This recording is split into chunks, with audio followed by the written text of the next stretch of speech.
The top stories tonight in Y News. A political analyst shares insights on President Ferdinand Marcos Jr.'s Third State of the Nation Address, or SONA, highlighting that the president effectively addressed the people's desire to be heard. The Office of Solicitor General reveals that a quo warranto petition against suspended Bamban Tarlac Mayor Alice Guo will be filed before the end of this month.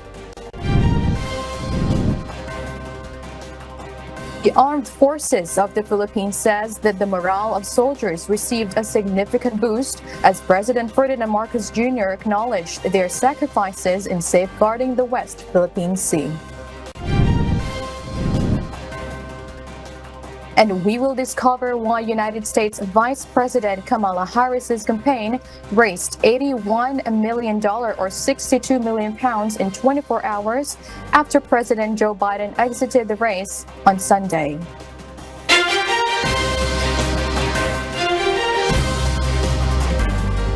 Good evening, Philippines and the world. Today is Tuesday, the 23rd of July, 2024. Join us in the next hour as we deliver today's top stories around the Philippines and in other parts of the world.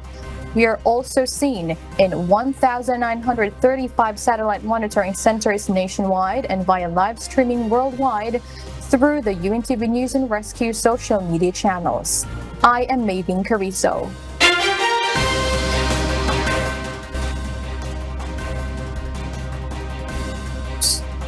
A political analyst believes that President Ferdinand Marcos Jr. addressed the people's desire to be heard in his Third State of the Nation Address, or SONA, touching on issues like the West Philippine Sea and Philippine offshore gaming operators, or POGOs. Nel Maribuhok reports. The Philippines cannot yield. The Philippines cannot waver. Ang West Philippine Sea ay hindi katang-isip natin lamang. Ito ay atin. At ito ay mananatiling atin hanggat nag-aalab ang diwa ng ating minamahal na bansang Pilipinas. Cautiously aggressive. This is how political analyst Dean Ederson Tapia describes President Ferdinand Marcos Jr.'s speech in his State of the Nation Address, or SONA, regarding the West Philippine Sea issue. According to Tapia, the president is not inciting war and still wants to pursue a peaceful resolution to the disputes in the region. At the very least is what I would describe as cautiously aggressive.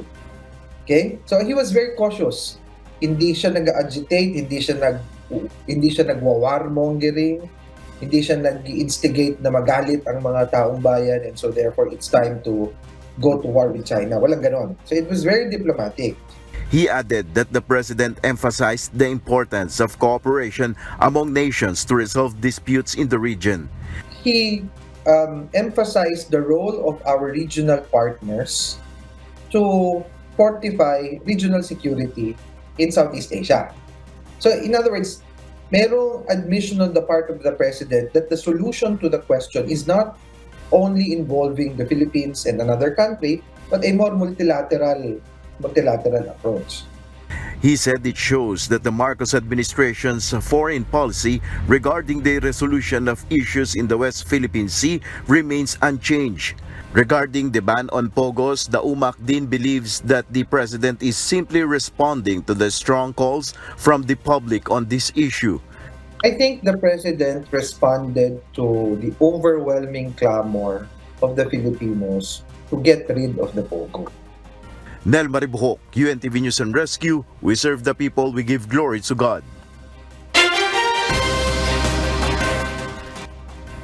House Committee on Ways and Means Chairperson of Second District Representative Joey Salceda stated that it is necessary to find alternatives to replace tax revenues, which will be lost from banning Philippine offshore gaming operators, or POGOs, in the country.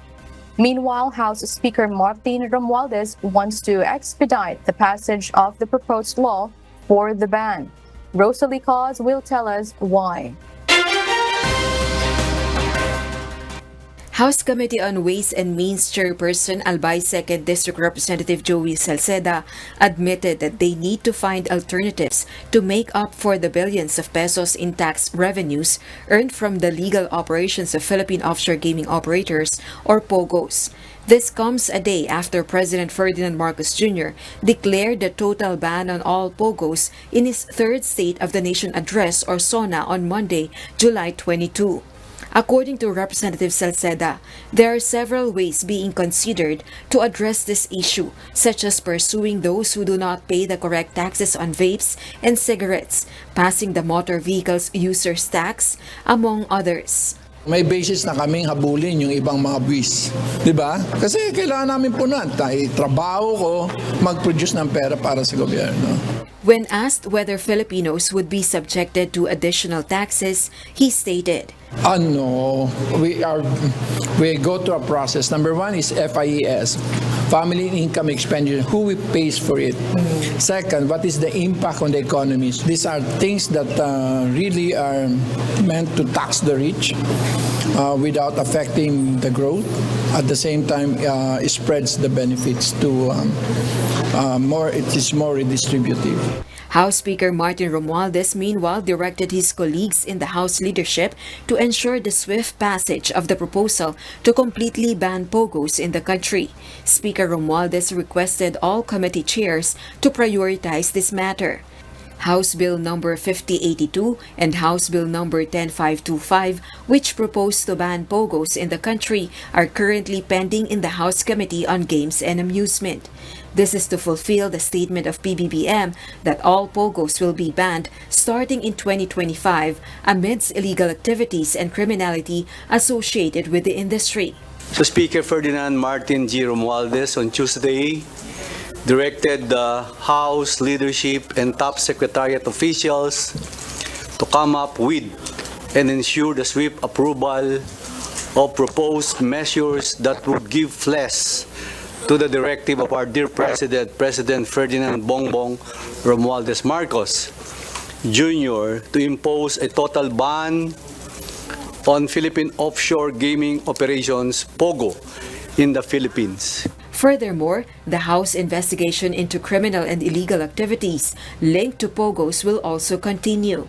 Speaker Romualdez, at the same time, gave instructions to continue with ongoing congressional investigation on the operation of criminal syndicates responsible for illegal activities linked to POGO in order to unmask their modus operandi and their masterminds.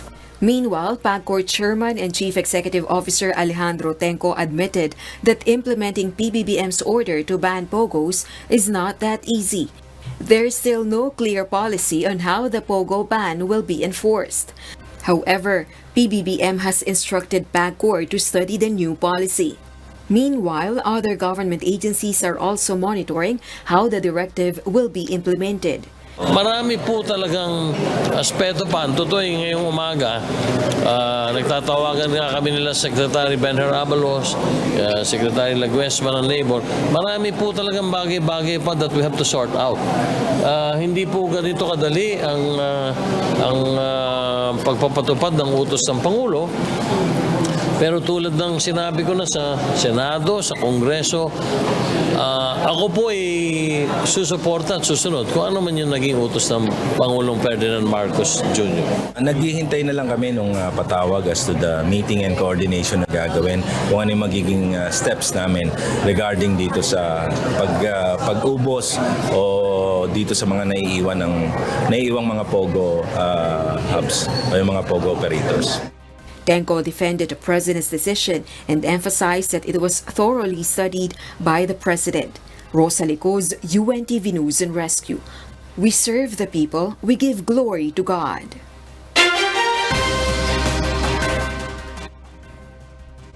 The Commission on Elections, or COMELEC, believes that the threat of POGO politics would be eliminated after the pronouncement of the president to ban POGOs in the country. POGO politics is one of the worries of the Commission that put democracy in peril. Chairman George Erwin Garcia emphasized they will now focus on other illegal sources of funds during elections such as the narco-politics, among others. Sobrang tiwala natin sa ating Pangulo pag sinabi niyang tama na yon. Wala nang pogo, and therefore, ibang politics naman, narco-politics, weteng politics, yun yung ating babantayan. Pero wala nang pogo politics. Displaced workers of the Philippine Offshore Gaming Operators, or POGO, are in crisis as the operation gets banned by President Ferdinand Marcos Jr. Although only few POGO's workers are Filipinos, most foreigner workers are also vulnerable while they are just victims of human trafficking. With this, the Department of Social Welfare and Development, or DSWD, vows to help both Filipino and foreign workers of POGO. DSWD Secretary Rex Gatchalian says displaced foreign POGO workers will be provided with temporary shelters while the Philippine government coordinates with their respective embassies for their safe return to their country. While affected Filipino POGO workers will be aided with corresponding basic necessities and livelihood. The loss of livelihood is a crisis. It's defined as a crisis. So meron tayong immediate intervention dyan na social welfare. Ibig sabihin, ayuda ka agad kasi alam naman natin na ayaw natin na mawala ang pagkain nila sa mesa, sa hapag. So immediately, ayuda muna. Secretary Gatchalian adds that they are converting POGO facilities to shelters of street dwellers. The agency only needs a little retrofitting of the facilities to make it child-friendly for street children. Suspended Bamban Mayor Alice Go is expected to formally face a quo warranto petition before the court this month. Dante Mento tells us why. Solicitor General Minardo Guevara disclosed on Tuesday, July 23, that they will file the quo warranto petition against Mayor Alice Go before the end of this month. Solgen Guevara further explained they have received new evidence that would make the petition airtight. We're hoping to file the petition for quo warranto before the end of this month. Kaya lamang evidence keeps on turning up na lalong magpapatibay to what we already have. Kaya ini-incorporate na lamang namin yung mga new evidence that turn up dun sa Senate inquiry. The Office of the Solicitor General, or OSG, has recently asked the court to cancel the birth certificate of Go. Meanwhile, the Commission on Elections, or COMELEC, said they will give additional evidence to the OSG. It is from the findings of their fact-finding team that investigates Mayor Go's certificate of candidacy. The Commission will examine the fingerprints of Mayor Go from the 2022 and 2023 elections. Meron pa rin nga kaming fingerprints dito, yung certificates of candidacy, at saka syempre yung application as a registered voter. So yun sigurado makakatulong sa Solicitor General kung ano man din yung findings ng COMELEC.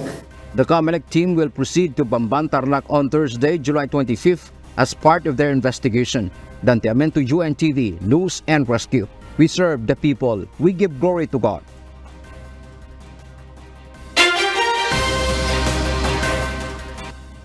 Suspended Bamban Tarlac Mayor Alice Go has apologized to Senate President Francis Cheese Escudero for her earlier remark questioning lawmakers.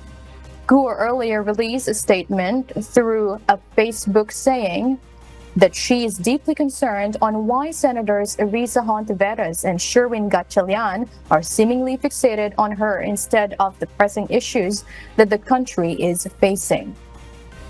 Escudero reveals that Guo wrote a letter apologizing for what she calls misunderstanding.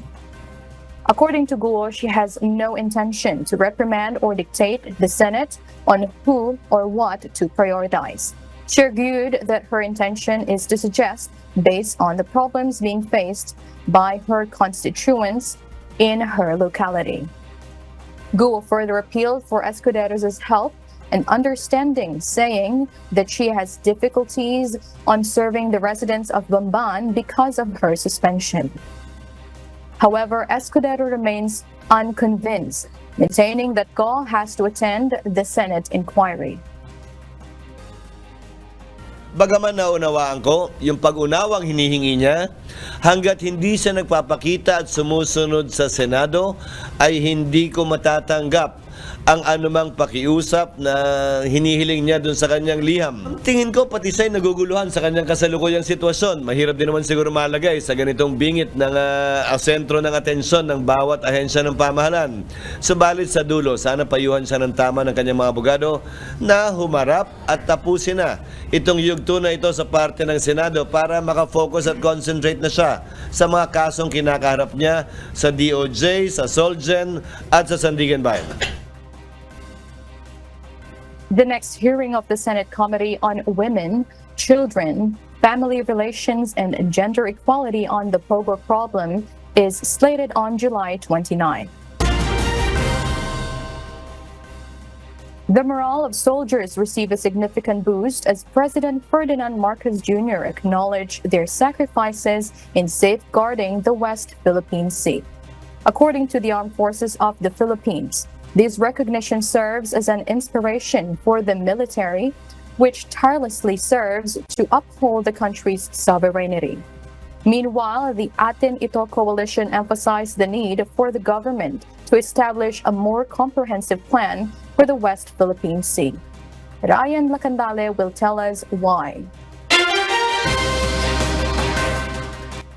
President Ferdinand Marcos Jr.'s speech on Monday, July 22, was notably emotional as he expressed gratitude to the Armed Forces of the Philippines, Philippine Coast Guard, and fishermen for their sacrifices in defending and maintaining a continuous presence in the West Philippine Sea.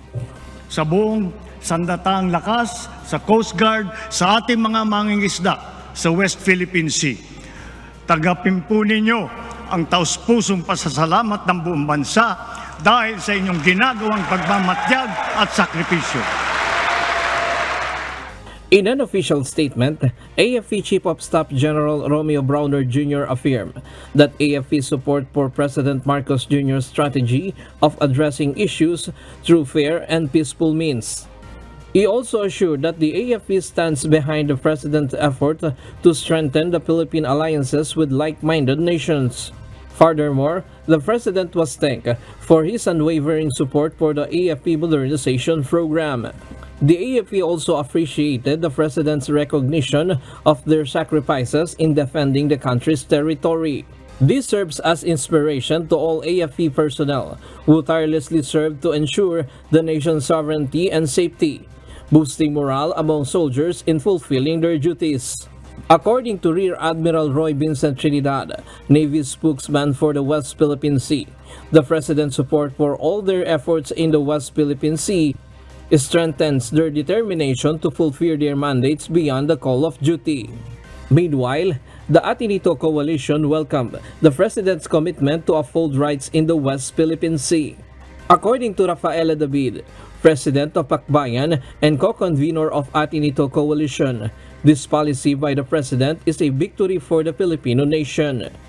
Ito ay para sa atin, panalo ng mamamayan, a people's victory. Ito ay isang significant triumph para sa ating national integrity at syempre sa kapakanan ng ating mga kapwa Pilipino, lalo na yung mga frontliners at saka fisher folk. So we really celebrate this policy pronouncement na nire-affirm ng ating Presidente yung very strong stand ng gobyerno pagdating sa West Philippine Sea. However, the Atinito Coalition believes that the government need to outline a more comprehensive plan for the West Philippine Sea. Mas komprehensibong plano sana on how we can really defend the West Philippine Sea. May mga elemento nito, no, yung self-reliance, but at the same time yung mas malawak na international alliance para sa international rules-based order. At sana yung roadmap at blueprint nito ay sana mas igting pa at mapalakas, mas maging klaro. Kasama na dyan yung magpa-file ba tayo ng case for another arbitration, lalo na pagdating sa paninira ng China sa ating sa likas yaman sa West Philippine Sea. Ryan Lacanlale, UNTV News and Rescue. We serve the people, we give glory to God.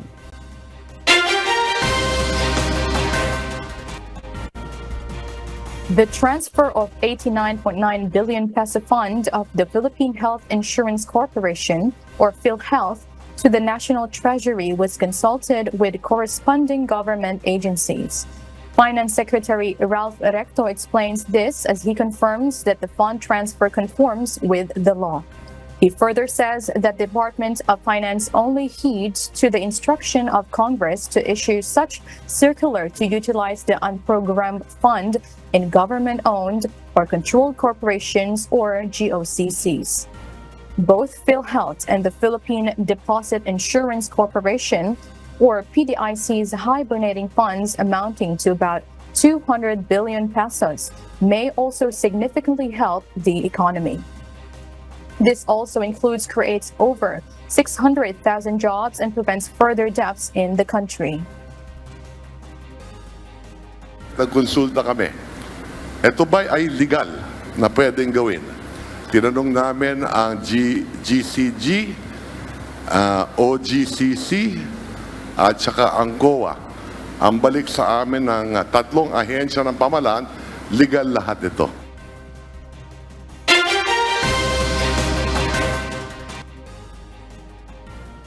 And for the news abroad, United States Vice President Kamala Harris's campaign raised $81 million or 62 million pounds in 24 hours after President Joe Biden exited the race on Sunday with over 888,000 small contributions, marking the largest single-day fundraising in presidential history. The Democratic Party collected $27.5 million in the first 5 hours, nearly doubling by day's end. This surge, the biggest since ActBlue's $73.5 million in 2020, reflects renewed donor confidence following Biden's declining support. Grassroots funding for the Biden had waned, but after he dropped out and endorsed Kamala Harris, donations have surged. The group Win with Black women raised $1.5 million in 3 hours during a Zoom call with over 44,000 participants. Prominent donors like Joe Clache and Gideon Stein resumed their support, while LinkedIn co-founder Reid Hoffman and Alexander Soros endorsed Harris as the best candidate. However, Vinod Khosla and Netflix co-founder Reed Hastings called for an open convention to select the strongest candidate against Trump. We'll share more global stories with you later. For those watching our live streaming on YouTube, please click the subscribe button you see on your screen and ring the bell for notification. You may also follow us on Facebook, Instagram, and TikTok. Typhoon Karina, known internationally as Gaime, continues to intensify as it moves northward at 20 kilometers per hour. In the 5 p.m. bulletin from the Weather Bureau Pag-asa, the center of Typhoon Karina is currently located 325 kilometers east-northeast of Basco, Batanes. Forecasts indicate that the rainfall will be generally higher in elevated or mountainous areas, raising the potential for flooding and rain-induced landslides. Karina is packing maximum sustained winds of 150 kilometers per hour near the center, with gusts reaching up to 185 kilometers per hour. Tropical cyclone wind signal number 2 is in effect for the province of Batanes. Signal number 1 has been raised for Cagayan, including the Babuyan Islands, the eastern portion of Isabela, the northern portion of Apayao, and the northern portion of Ilocos Norte. Furthermore, the southwest monsoon enhanced by Karina is expected to bring moderate to intense rainfall over various localities in the western portion of Luzon today through Thursday. The Public and Disaster Risk Reduction and Management offices are advised to take all necessary measures to protect life and property. 8 lives have been lost, 2 individuals have been reported injured, and 1 remains missing as the country grapples with the devastating impacts of Typhoon Buchoy and Karina. Based on the latest report from the National Disaster Risk Reduction and Management Council, or NDRRMC, as of July 23, nearly 178,000 families have been affected, equating to over 800,000 individuals. Over 7,000 families are currently taking refuge in evacuation centers.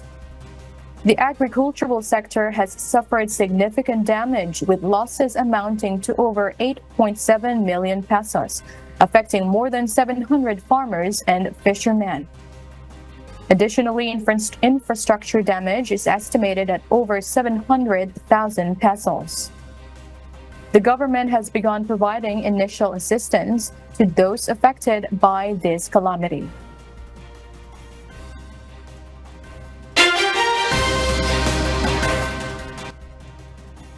And in other global news, the Paris 2024 Olympic Games will kick off with an opening ceremony set outside, sprawling across the city itself. From London, United Kingdom, here's Joanna Ochoa to tell us the details live.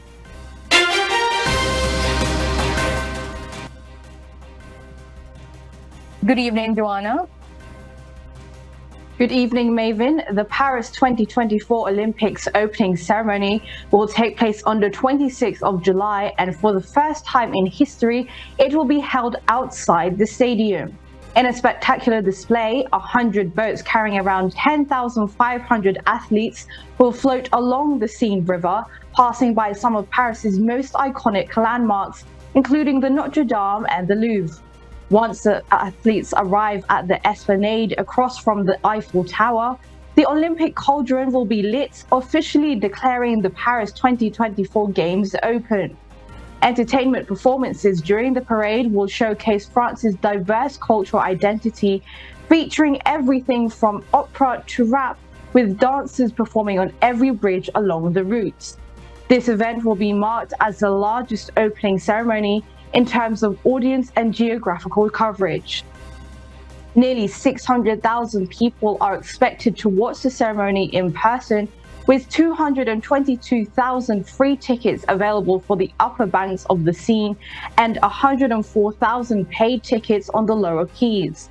Additionally, 80 giant screens will be set up across the city, allowing another 1.5 billion people worldwide to witness this historic event. Maven. Thank you so much, Joanna. Myanmar appoints military chief as new acting president after current Myint Sui takes medical leave. Early Briones will tell us why. Upon taking medical leave from his duties as Myanmar's acting president, Min Sue assigned his responsibilities to Myanmar's chief, Min Aung Hlaing, as the new acting president. Min Aung Hlaing received the letter of authorization from the acting president's office on Monday, which entailed his responsibilities to deal with matters regarding the National Defense and Security Council. The announcement was made just a week prior to acting out necessary procedures for the renewal of the state of emergency, which the military initially declared after taking power in February 2021. The state media announced the current health of Min Sue, age 73, is experiencing psychomotor retardation and malnutrition and cannot carry out normal daily activities even after treatments began at the beginning of the year. Meanwhile, the nation's current state of emergency has required instability caused by opponents of the military's rule to be dealt. The government will be holding new elections in the next year. Early Briones, UNTV News and Rescue. We serve the people, we give glory to God.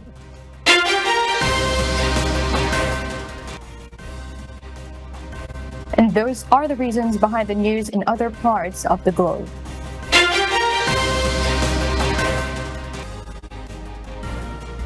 The Philippine National Police, or PNP, has reportedly withdrawn 75 police officers from the police and security group assigned to Vice President Sara Duterte. According to a statement released by Vice President Duterte, PNP Chief Police General Romel Marbil issued this order on July 22.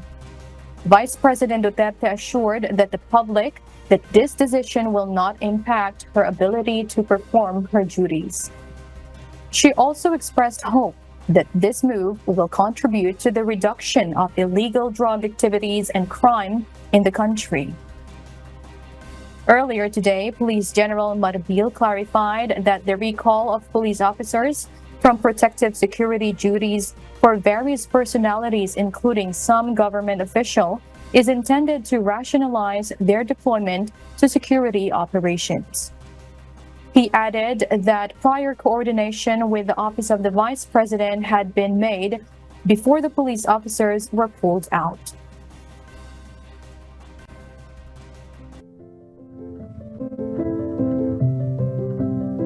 Our kasangbahay.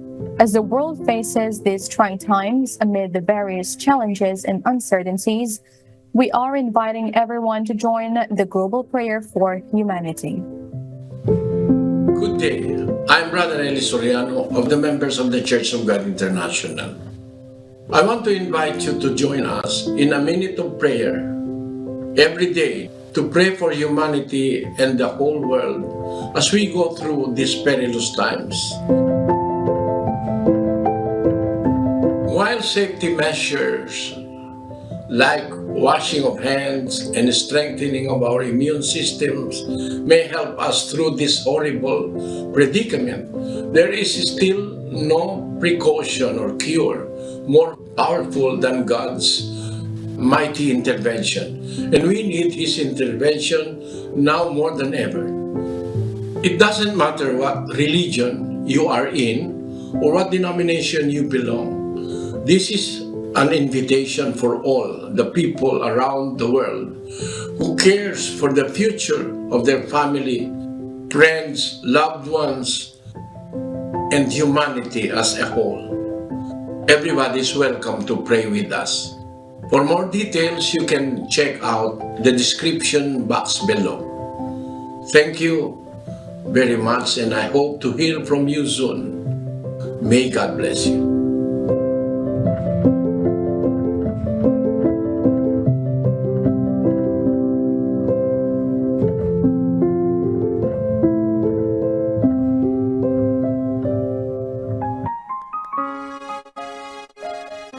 And before we close, we will leave you with a word giving glory to God. From the book of Proverbs chapter 4 verse 27, it says, "Turn not the right hand nor to the left. Remove thy foot from evil."